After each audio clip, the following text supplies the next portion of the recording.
Time to crack open the sports page with the Orlando Sentinel and FM 96.9 The Game's Mike the Bulldog Bianchi. On JRR. Bulldog Sports Page brought to you by Kaufman and Lind Entry Attorneys. Good morning, Mike Bianchi. Good morning, gentlemen. How are you today? No complaints. I know you guys are excited being the UCF alumnus that you are. The Big 12 football schedule for next season dropped yesterday. The UCF schedule is out. If you ask me, there are 3 marquee games on the schedule this year. All right, September 28th, Coach Prime in Colorado coming to town, baby. A week later, the Knights play the Gators at the Swamp, and then on Black Friday, they'll have a nationally televised home game against perennial West Coast powerhouse Utah, which is in the Big 12, along with Colorado for the first time starting next season. All right, of those 3 games, which one are you guys most excited about? Coach Prime coming to town, the Gators at the Swamp, or Utah on Black Friday? Gators game, man. Come on. Yeah, Gators game. I think Coach Prime kind of lost his shine, right? Well, 4-8. Yeah, he was 4-8 last year, but still, you know it's going to be a show when he comes to town. I'm a perennial homer too. I'm going to go Gators at the Swamp as well. So that was the big news. Hey, never mind. Who wins that game? If you had to go based on what you know, right?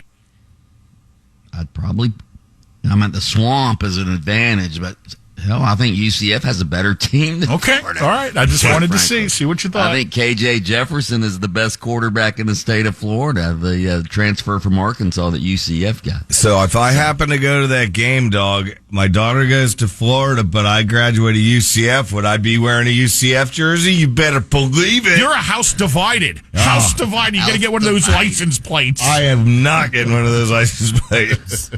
What's next, Gator Dad? Please.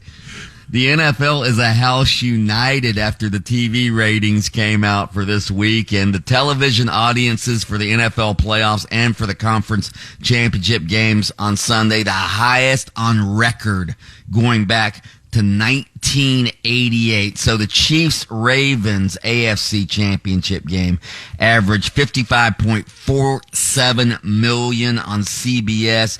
That is the most watched AFC championship game ever. The audience peaked at 64 million. It was also CBS most watched non-Super Bowl program since the 1994 Winter Olympics in prime time. All right.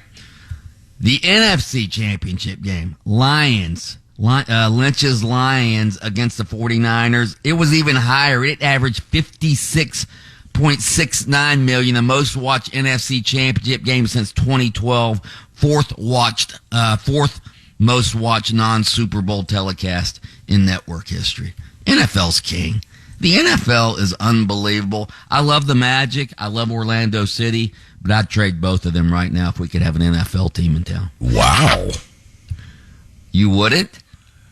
You wouldn't? I think there's so much NFL in this state. So anyway, we're going to be out tonight ahead of the Magic San Antonio game. You'll find us at Twin Peaks 6 to 8, and you might win yourself sweet tickets to sit at an upcoming Magic game at Kia Center. Altamont Springs. Come see us at Twin Peaks. I'm glad tonight. you said Kia Center because every time I say it, I catch myself. Kia Center. Yeah, so, I know. Still getting used to Kia Center. Florida State has taken the gloves off in their efforts to get out of the ACC. Not only are the Seminoles going after the ACC, they're going after the family of ACC officials. So a few days ago, the ACC filed a complaint against FSU, trying to block FSU officials from taking part in any leadership position within the league. We talked about that. Well, the Seminoles now...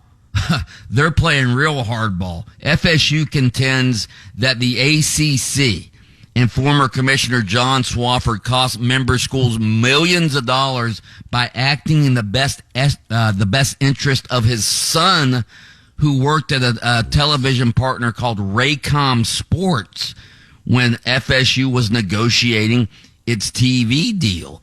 So essentially, what FSU's contending is John Swofford gave Raycom Sports some of the ACC's TV package so Raycoms could essentially stay afloat. So now, if I also understand this correctly, Bulldog, not only did Raycom end up with the money, but they got it backdoor via ESPN on a side deal. Yeah, yes. You're exactly right. And Chad Swafford, by the way, Chad Swafford, the son of John Swafford. Here's the juicy part. Yeah. So he got promoted by Raycom to like the president of the network, and then he became a member of the ACC staff after that. Yeah. Oof. So this could be. If all of this is true, now this is just FSU's side of it. If all this is true, this could be the smoking gun that gets FSU out of the ACC.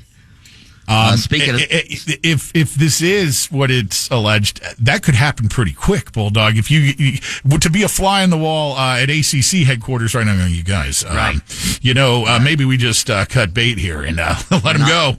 And honestly, it wouldn't surprise me if this happened. There is so much nepotism and cronyism in college football. It's unbelievable. Whether it be coaches hiring their sons to be offensive coordinator, or conference commissioners giving their sons a piece of the conference TV package. Wow. So, yeah. By the way, Tennessee, under NCAA investigation again. Danny White and Josh Heupel not happy today.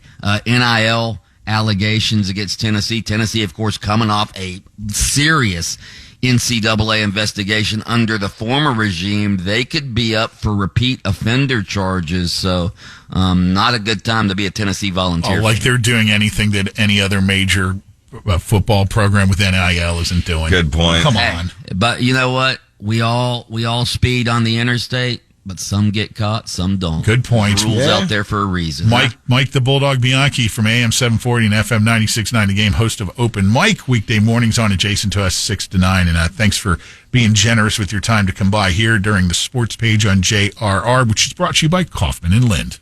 Listen to Under Oath with attorney Jeff Kaufman every Saturday morning, 7:30, FM 96.9 The Game. Catch extended versions of Under Oath by searching for Under Oath with Jeff Kaufman on your favorite streaming platform.